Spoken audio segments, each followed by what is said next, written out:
morning, or depending when you're watching this, good afternoon, good evening, or good night. My name is Ross, and as always told, I had a voice radio. So today, I'm showing you a new format, a new way of playing the Pokemon trading card game, which is incredibly fun. You can play with your friends, and gives you kind of an afternoon's worth of entertainment with brand new decks. And all you got to do is go and buy a box of cards, or find a friend who has a box of cards, or win a box of cards, or whatever. Now, when I say box of cards, I am referring to a booster box of Pokemon cards with 36 packs of cards in. And then what you do is you assemble a group of friends. Now, ideally here, it would be divisible by 36. So a group of 6 would be perfect here. So then you all have essentially 6 packs. And what you do is you open up the booster box and you give one packet of cards to each player around the table. And then every person opens their pack, takes a card and passes it on. So if you open a pack, you're going to have obviously a rare card, you're going to have 3 uncommons, and you're going to have 5 commons. And 1 reverse holo, which could be a rare, a common, or it could be an uncommon. It's kind of like a fun game of guess what. Except there's not much guessing, because as soon as you open, you're going to see it. The set symbol's right there. And what you do is you take a card and you pass it on. And then, of course, you'll be given a pack of cards that's had 1 removed. You'll take one and pass it on, take one and pass it on, take one and pass it on, until you're left with just an energy card, and then the energy card can go in the middle.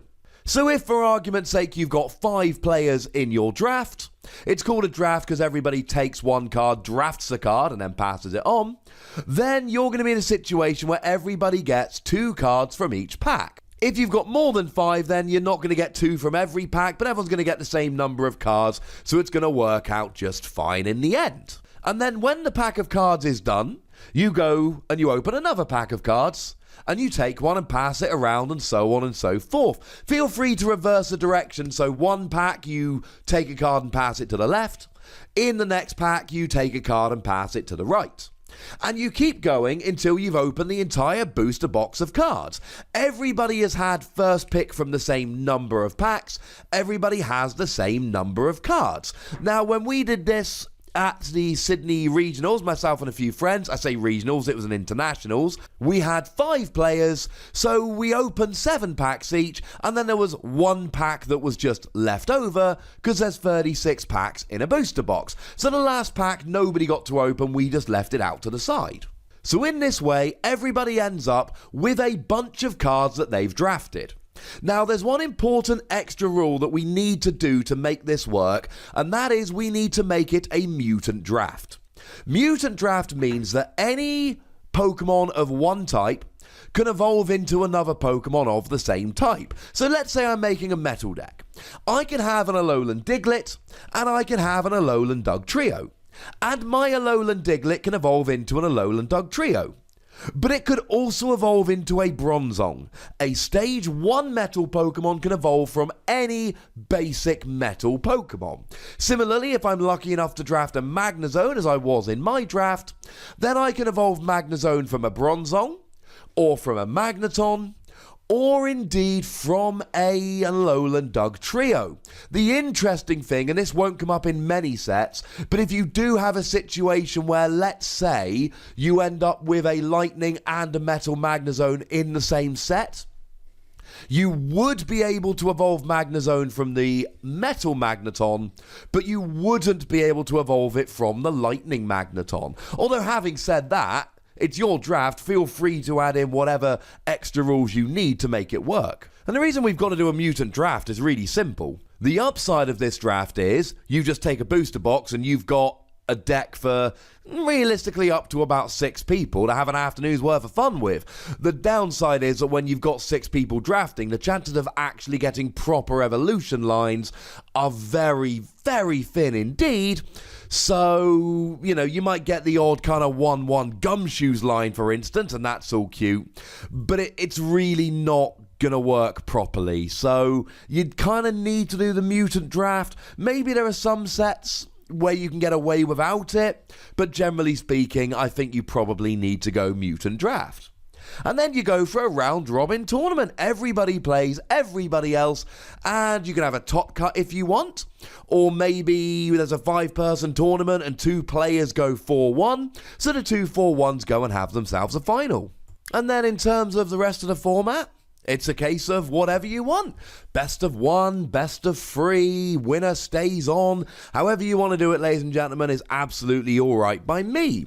So as a bit of an example, like I say, friend and I, as 5 of us, we did a mutant draft with a box of Ultra Prism the other day, and I made a deck that looks a little bit like this. And you get interesting situations. So, for instance, if you look at this deck right here, you can see that I was lucky enough to draft a Magnezone.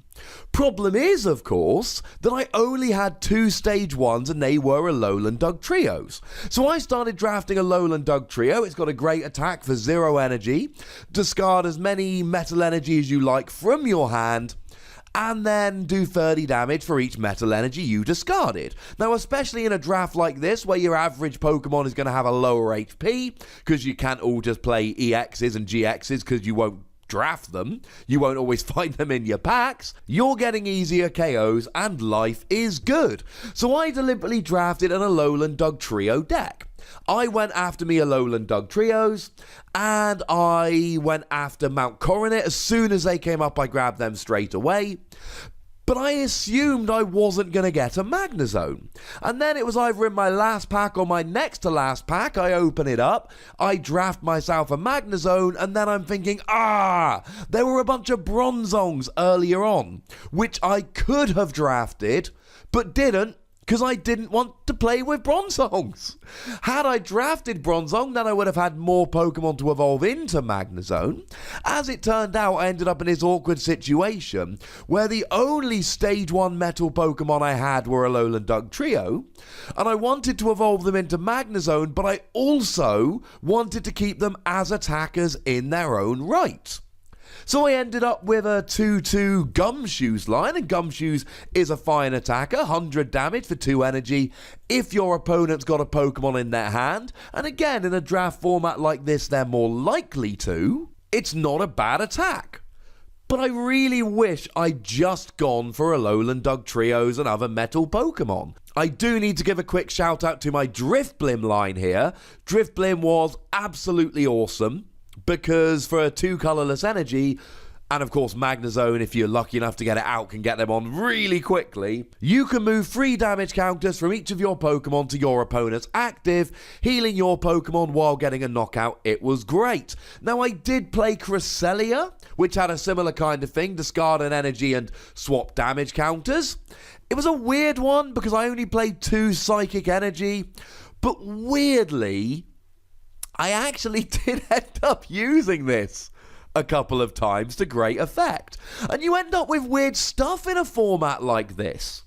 So, for instance, this particular Magnemite ended up being super useful because the attack searched your deck for free metal energy and put it into your hand. Now, what that actually did was twofold. First of all, it meant that Alolan Dugtrio, when I got it out, I had a whole bunch of metal energy already in hand to use to attack with Alolan Dugtrio. But it also meant that I was thinning out my deck really quickly, so I was more likely to draw into other cards like my Pokemon and my supporters. Although, speaking of which, this format is not perfect. You do end up sometimes a little bit short of supporters because, well, your opponent draws all the supporters and you don't. And in a format like this, unless you get a great Pokemon in your pack, you are going to grab the supporter. So there is a little bit of luck here in terms of who opens a pack with supporters. In an Ultra Prism draft, you're taking Cynthia the second you see it. And the other thing I should mention, and some of you probably picked this up when you saw my deck, yeah, I drafted Dialga GX, which between Timeless GX, and to be fair, I had a metal deck so Magnezone worked, it was kind of a little bit unfair because Dialga was absolutely broken. And I suppose I should just fill in a couple extra little gaps here at the end. We chose to play 40 card decks with 4 prizes, like you would in a pre-release. Because it's a mutant draft, we said you could play as many of any Pokemon as you like.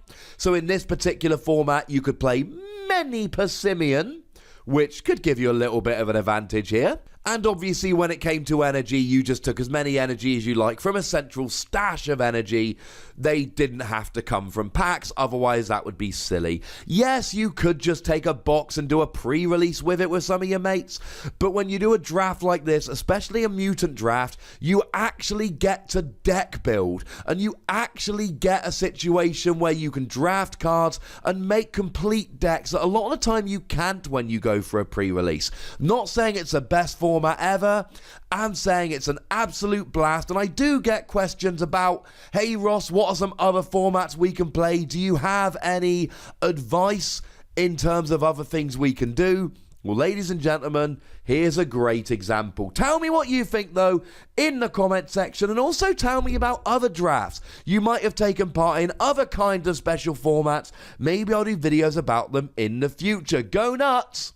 But be nice. Make sure you like this video, subscribe to this channel, follow me on Twitter or the Wossy, and Twitch for some live action at twitch.tv/PTCGRadio. If you want to support the channel, get some bonus podcasts and so on, you can do so over at patreon.com/PTCGRadio. But by far the most important thing, as always, is to look after yourselves until next time. Thank you very much for watching. My name's Ross, and you've been watching PTCG Radio.